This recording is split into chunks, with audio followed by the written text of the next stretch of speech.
বিগত সরকার হেলথ সেক্টরে ভারত সরকারের সঙ্গে সহযোগিতা তো দূরের কথা, বিরোধিতা করেছে, যার ফলে পশ্চিমবাংলায়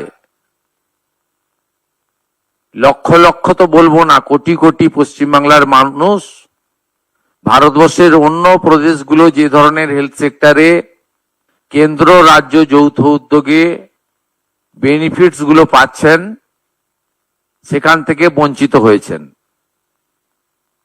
আজকে আমরা একটি কম্প্রিহেন্সিভ ডিসকাশন এবং মেজার্স এবং রোডম্যাপ তৈরি করেছি, যে রোডম্যাপের মধ্য দিয়ে আমরা পশ্চিমবঙ্গে স্বাস্থ্য ক্ষেত্রে ভারত সরকারের সমস্ত সুযোগ সুবিধাগুলি গ্রহণ করে পশ্চিমবঙ্গে হেলথ সেক্টরে আমরা একটা যুগান্তকারী পরিবর্তন আনার সিদ্ধান্ত নিয়েছি। আপনারা, আমাদের কেন্দ্রীয় স্বাস্থ্যমন্ত্রী মহোদয় বললেন যে 15, 16, 17, আমি কেন্দ্রে তখনও স্বাস্থ্যমন্ত্রী ছিলাম, ডেঙ্গুর সংখ্যা পর্যন্ত আমাকে চেয়ে দেওয়া হয়নি, অস্বীকার করা হয়েছে। Central state political government to government relation তো ছিলই না, প্রশাসকদের মধ্যে বা ব্যুরোক্রেটসদের মধ্যে বা ডাক্তারদের মধ্যে বা হেলথ সেক্টরে যারা দায়িত্বপ্রাপ্ত তাদের মধ্যেও টকিং টার্ম, চিঠিপত্র আদান প্রদান ছিল না। একটা মারাত্মক ধরনের নেগেটিভিটি কাজ করেছে, যার কুফল সর্বত্র আমরা দেখতে পাচ্ছি। আয়ুষ্মান ভারতে ইতিমধ্যে এনরোলমেন্টের কাজ শুরু হয়েছে। আমাদের বিশ্বাস যে জুলাই মাস থেকে আয়ুষ্মান ভারতের কার্ড আমরা দিতে পারবো এবং তার বেনিফিট গোটা ভারতবর্ষে আয়ুষ্মান ভারত কার্ড হোল্ডাররা পাবেন। আমরা আশা করছি যে স্বাস্থ্যসাথীর কার্ডের সঙ্গে যুক্ত এমন 6 কোটিরও বেশি আমরা যারা কার্ড হোল্ডার তাদেরকে আয়ুষ্মান ভারতে এক্ষুনি নিয়ে যেতে পারবো। পরে পরে এই সংখ্যা আরো বৃদ্ধি পাবে এবং যারা নতুন করে আয়ুষ্মান ভারতে যুক্ত হতে চান, স্বাস্থ্যসাথীতে যুক্ত হননি, তাদের ক্ষেত্রেও অপরচুনিটি থাকছে।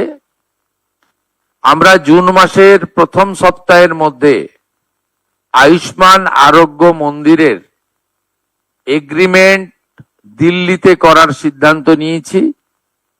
সেখানে পশ্চিমবঙ্গ সরকার এবং ভারত সরকার মন্ত্রী স্তরে, আধিকারিক স্তরে উপস্থিতিতে একটি ইভেন্টের মাধ্যমে বা একটি ছোট্ট অনুষ্ঠানের মাধ্যমে আমরা এটা করব। কারণ আয়ুষ্মান আরোগ্য মন্দিরের বেনিফিট শুধু পশ্চিমবঙ্গে থাকা স্থায়ী বাসিন্দারা নন, প্রায় 1 কোটির কাছাকাছি পশ্চিমবঙ্গের স্থায়ী বাসিন্দা কর্মসূত্রে পেটের টানে বাইরের রাজ্যে আছেন বা এডুকেশন নেওয়ার জন্য বাইরের রাজ্যে আছেন, তারাও এই সুযোগ পাবেন গোটা দেশব্যাপী। সেই এগ্রিমেন্ট আমরা জুন মাসের প্রথম সপ্তাহে দিল্লিতে করার সিদ্ধান্ত নিয়েছি। আমাদের সার্ভাইকাল ক্যান্সারের যে প্রিভেন্টিভ আমাদের ভ্যাকসিনেশন ফেব্রুয়ারি 2026-এ মাননীয় প্রধানমন্ত্রী দেশব্যাপী চালু করেছেন।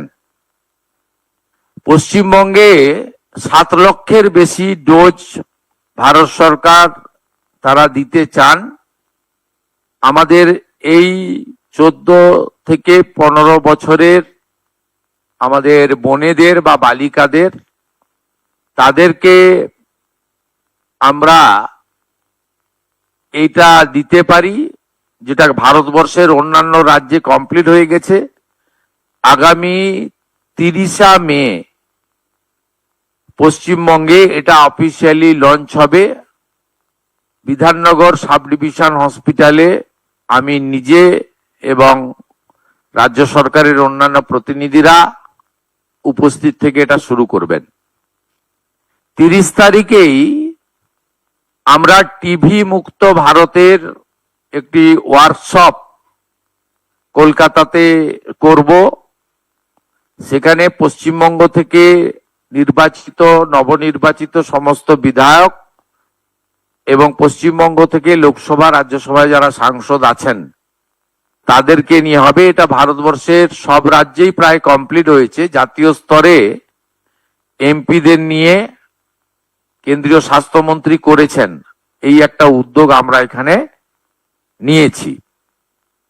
আমাদের কতগুলো সেক্টরে যদি আপনারা দেখেন, তার মধ্যে প্রধানমন্ত্রী জন ঔষধি কেন্দ্র এখন 117টা চলছে, আমরা 467, একটাও চলে না এখন,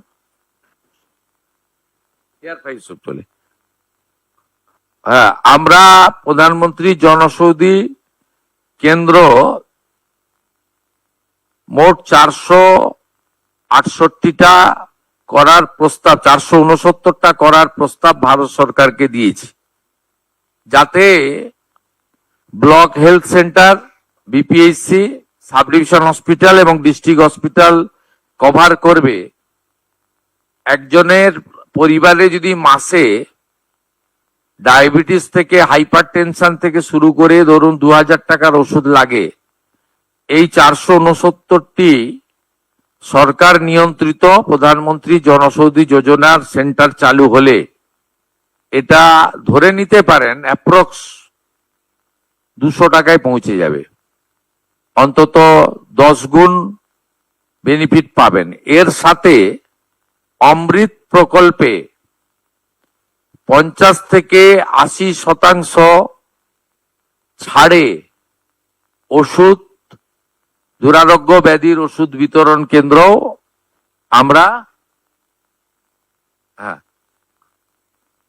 70%, 80% পর্যন্ত ফ্রি থাকবে।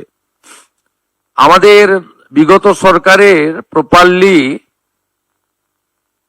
মনিটরিং না করার ফলে নবজাতক যাদের বয়স 5 বছর, সেই 5 বছরের নিচে এখানে মৃত্যু হার অনেক বেশি। বিশেষ করে কলকাতা, মুর্শিদাবাদ, পূর্ব বর্ধমান, বীরভূম, মালদা ইত্যাদি জেলাগুলির রিপোর্ট অ্যালার্মিং। এই বিষয়ে আমরা সিদ্ধান্ত গ্রহণ করেছি এবং আমাদের টিবি মুক্ত ভারতের কথা বলেছি।